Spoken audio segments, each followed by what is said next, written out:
C'est une nouvelle voie. Elle s'est ouverte aujourd'hui à Prades, dans les Alpes de Haute-Provence.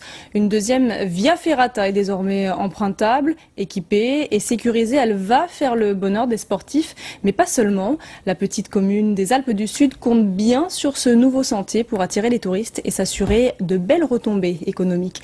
Reportage de Véronique Bouvier et Dominique Pouparda. Bonne nouvelle pour la commune de Prades dans la vallée de la Haute-Bléone. Les premiers touristes de la saison arrivent, attirés par la nouvelle Via Ferrata, un atout pour les propriétaires de ce camping qui vont louer sur place le matériel d'escalade.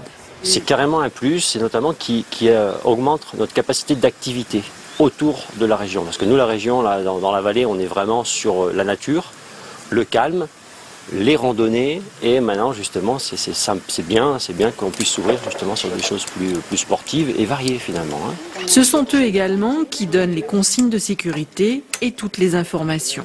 Il y a une longueur de 600 mètres, elle se déroule sur deux parties et il y a un dénivelé de 300 mètres.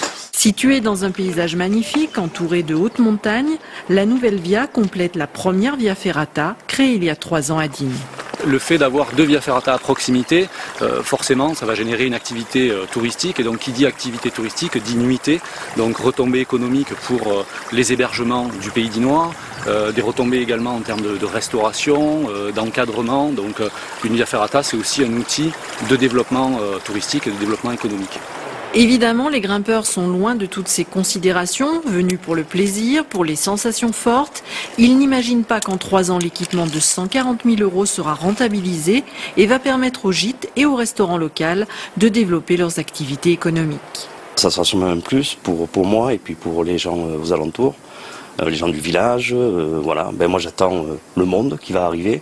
Je pense se précipiter sur la Via Ferrata. On va essayer de créer une assiette Via Ferrata.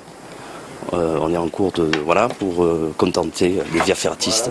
4000 personnes sont attendues par an. Cela devrait créer 2 ou 3 emplois locaux.